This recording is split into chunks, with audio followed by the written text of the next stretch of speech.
Apa yang diajarkan orang kaya pada anaknya? Kebanyakan orang tua kita mengatakan, belajarlah yang giat, raih nilai yang baik, nanti kamu akan mendapat pekerjaan berupah tinggi dengan tunjangan dan bonus yang besar. Apakah pernyataan itu tepat? Kenyataannya, banyak waktu yang kita habiskan untuk mempelajari hal-hal yang tidak kita butuhkan di kehidupan nyata. Sebagian besar ilmu yang diajarkan adalah untuk keperluan profesional, membentuk kita menjadi seorang pekerja yang baik. Banyak lembaga pendidikan tidak mengajarkan kita cara mengelola kekayaan yang kita peroleh. Padahal pengetahuan tentang pengelolaan keuangan adalah pengetahuan yang kita gunakan seumur hidup. Kebanyakan dari kita tidak diajarkan untuk bisa melek secara finansial. Robert T. Kiyosaki memiliki dua ayah kandung dan ayah angkat. Ayahnya yang pertama mengalami masalah-masalah keuangan di akhir hidupnya. Ayah yang lain merupakan salah satu orang terkaya di Hawaii dan meninggalkan banyak warisan. Kedua ayahnya merupakan orang yang karismatis, berpengaruh, dan sama-sama mengetahui akan pentingnya pendidikan. Namun mereka mengajarkan hal yang berbeda. Ayahnya yang miskin mengatakan, cinta akan uang adalah akar dari segala kejahatan. Ayahnya yang kaya mengatakan, kekurangan uang adalah akar segala kejahatan. Ayahnya yang miskin mengajari agar menjadi seorang yang pandai dan cerdik sehingga nantinya bisa bekerja di perusahaan besar. Ayahnya yang kaya mengajari agar memiliki perusahaan dan mempekerjakan orang yang pandai dan cerdik. Ayah yang miskin menyuruh untuk menabung. Ayah yang kaya menyuruh untuk berinvestasi. Saat kondisi sulit, ayahnya yang miskin mengatakan, saya tidak mampu mencapainya. Ayah yang kaya mengatakan, bagaimana agar saya mampu mencapainya? Ayah yang miskin mengajarkan kita agar bekerja untuk uang. Ayah yang kaya mengajari bahwa uanglah yang harusnya bekerja untuk kita. Apa pelajaran yang bisa kita ambil dari kisah hidup Kiyosaki? Pelajaran pertama, orang miskin dan kelas menengah bekerja untuk uang. Orang kaya mempunyai uang yang bekerja untuk mereka. Manusia dipenuhi oleh rasa takut dan hasrat. Takut hidup tanpa uang memotivasi kita untuk bekerja keras. Setelah itu, kita mendapatkan penghasilan. Selanjutnya, hasrat atau nafsu mengajak kita untuk memikirkan hal-hal yang indah. Handphone baru, televisi baru, kendaraan baru, liburan, bioskop, dan lainnya. Semakin besar pendapatan, maka semakin mewah keinginan seseorang dan semakin besar juga pengeluarannya. Ketakutan dan hasrat ini berlangsung terus hingga yang tersisa adalah tagihan cicilan dan berbagai hutang. Inilah yang disebut dengan rat race. Pelajaran kedua, keluarlah dari rat race dengan membuat diri Anda melek secara finansial. Misalkan Anda memiliki gaji 10 juta per bulan, namun pengeluaran Anda 9 juta per bulan. Maka yang bisa Anda sisihkan sebenarnya hanya 1 juta per bulan. Jika Anda seorang pekerja, maka Anda akan banyak sekali membayar pajak. Sebelum memperoleh gaji, Anda membayar pajak. Saat berbelanja, Anda membayar pajak. Saat menabung, Anda membayar pajak. Bahkan sampai Anda meninggal pun, maka Anda tetap harus membayar hutang pajak Anda. Yang akan menjadi masalah nantinya adalah bukan seberapa banyak uang yang bisa diperoleh, namun seberapa banyak yang bisa disisihkan. Bagaimana agar Anda bisa melek secara finansial? Pertama, Anda harus mengetahui perbedaan antara aset dan liabilitas. Secara sederhana, aset adalah segala sesuatu yang menghasilkan uang ke dompet Anda, seperti saham atau reksadana, apartemen yang disewakan, real estate, kekayaan intelektual seperti buku, metode pendidikan, dan bisnis yang tidak membutuhkan kehadiran Anda secara fisik. Anda bisa menggaji seorang manajer untuk mengurusnya. Liabilitas adalah segala sesuatu yang mengeluarkan uang dari dompet Anda. Contohnya adalah hutang kartu kredit, hutang sewa, televisi baru, handphone mewah, asuransi, dan lainnya.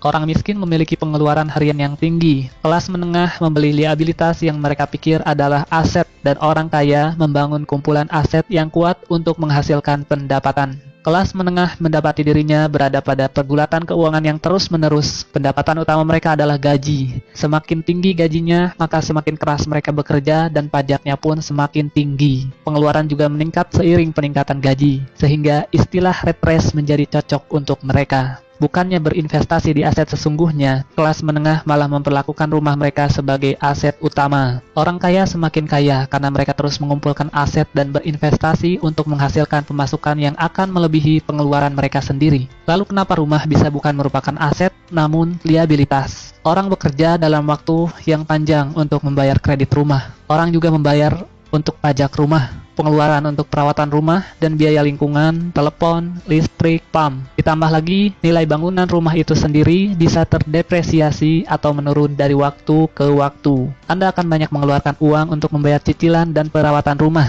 Nasihat ayah kaya, bila Anda ingin membeli rumah, pertama kali Anda mesti mempunyai arus kas dari aset Anda. Aset ini yang akan menghasilkan uang, dan kemudian digunakan untuk membayar rumah yang Anda beli. Konsentrasikan usaha Anda untuk membeli aset-aset yang menghasilkan menghasilkan, dan upayakan untuk menjaga liabilitas dan pengeluaran di tingkat yang serendah mungkin. Pelajaran ketiga, mulailah mengelola bisnis Anda sendiri. Anda bisa tetap bekerja di pekerjaan Anda sekarang, tapi mulailah berpikir untuk memiliki bisnis sendiri. Kiyosaki menjual mesin fotokopi dan mendapatkan pemasukan berdasarkan komisi dari perusahaan Xerox. Dengan penghasilannya ini, dia membeli real estate dan dalam waktu 3 tahun, real estate-nya sudah menghasilkan pemasukan yang jauh lebih besar dari gaji yang diterima dari Xerox. Dia tahu bahwa untuk keluar dari rat race dengan cepat, dia harus bekerja lebih keras dengan menjual mesin fotokopi lebih banyak lagi dan mulai membangun bisnisnya sendiri. Jangan membelanjakan semua gaji yang Anda dapat. Bangunlah portfolio aset. Saat aset Anda sudah menghasilkan pendapatan yang cukup, maka Anda boleh membelanjakannya. Kiyosaki kemudian keluar dari tempat kerjanya dan membangun bisnisnya sendiri secara penuh waktu. Pelajaran keempat, bayarlah diri Anda terlebih dahulu. Pajak pendapatan telah diterapkan kepada penduduk di Inggris sejak tahun 1874. Di Amerika Serikat sendiri baru diperkenalkan pada tahun 1913. Saat ini pajak yang direncanakan hanya untuk orang-orang kaya, pleset, sehingga kelas menengah dan orang miskin juga ikut terkena pajak. Kenyataannya, orang kaya selalu mempunyai cara untuk melindungi diri dari pajak yang tinggi, yaitu dengan membuat perusahaan. Perusahaan bukanlah selalu berupa fisik gedung dengan nama perusahaan dan logo yang terpampang di luarnya. Perusahaan adalah dokumen yang berada di lemari pengacara atau notaris yang sah secara hukum. Perusahaan menawarkan keuntungan pajak dan perlindungan dari jeratan hukum. Ini adalah cara yang sah untuk melindungi kekayaan Anda. Orang kaya telah menggunakan cara ini dari generasi ke generasi. Pelajarilah lebih lanjut dan temukan aturan-aturan pajak yang membawa keuntungan terbaik untuk Anda. Ayah kaya berkata, bayarlah diri Anda terlebih dahulu.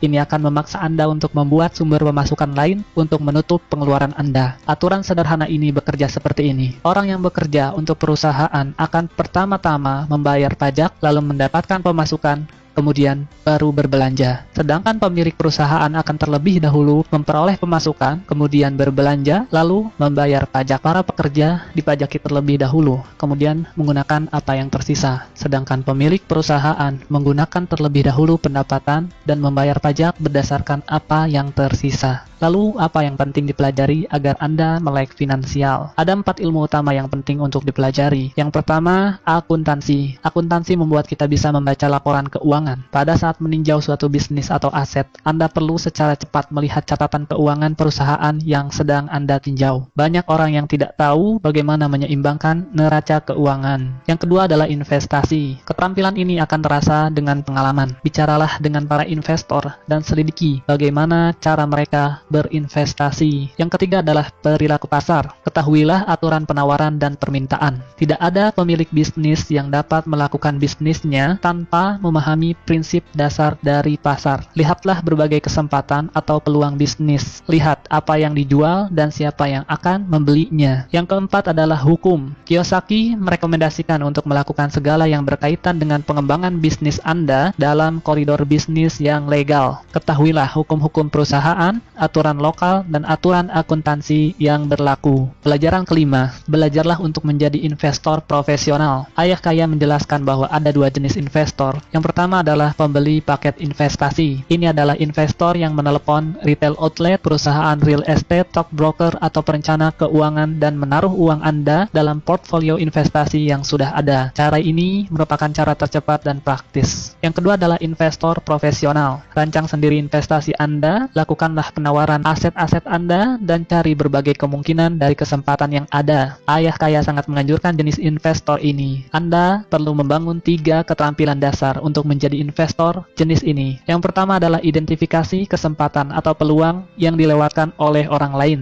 Yang kedua, belajar bagaimana mengumpulkan uang atau modal. Yang ketiga, belajarlah mengelola orang-orang pandai di sekitar Anda. Belajar untuk mengidentifikasi hal yang menguntungkan Anda, namun masih tersembunyi dalam negosiasi bisnis. Contohnya, bisnis yang sebenarnya dari McDonald bukanlah hamburger yang dijual, namun real estate yang nyaris gratis di bawah gedung franchise McDonald itu sendiri. Di setiap persimpangan yang ramai dalam kota di seluruh dunia, itulah kekayaan sebenarnya dari para pemilik franchise McDonald. Yang perlu diingat adalah, dalam setiap investasi selalu akan ada resiko. Anda harus belajar bagaimana caranya mengelola resiko tersebut dan bukan malah menghindarinya. Pelajaran keenam, bekerjalah untuk belajar, bukan untuk uang.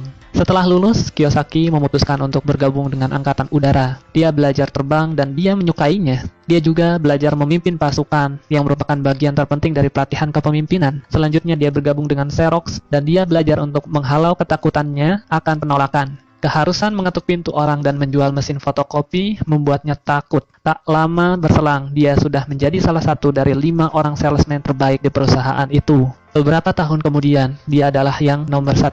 Setelah belajar menaklukkan rasa malu dan takut akan penolakan, dan menjadi nomor 1, dia keluar untuk mulai membangun kerajaan bisnisnya sendiri. Pelajari berbagai keterampilan menjadi seorang public relations, marketing, advertising. Ambillah pekerjaan sambilan dengan tujuan untuk belajar lebih jauh lagi, bukan untuk uang. Dalam sistem pendidikan kita, sekolah mengajarkan orang menjadi seorang profesional. Profesional akan menjadi seorang spesialis hingga mereka tak mampu bekerja di luar bidangnya dan membutuhkan serikat pekerja untuk melindungi posisi atau pekerjaan mereka. Ingatlah, Anda bisa menjadi seorang profesional, katakanlah belajar menjadi seorang pilot jika ingin belajar terbang. Namun, pada saat yang sama, mulailah berpikir untuk mengembangkan bisnis Anda sendiri. Orang kaya mendidik anaknya berbagai hal yang berkaitan dengan bisnis itu sendiri. Mereka memindahkannya dari departemen yang satu ke departemen yang lainnya, hingga ia dapat belajar tentang keterkaitan antar departemen yang ada. Spesialisasi bukanlah yang terpenting di sini, namun mengambil pelajaran di semua departemen sangatlah penting untuk modal melihat suatu bisnis secara keseluruhan. Ada 3 keterampilan manajemen yang utama.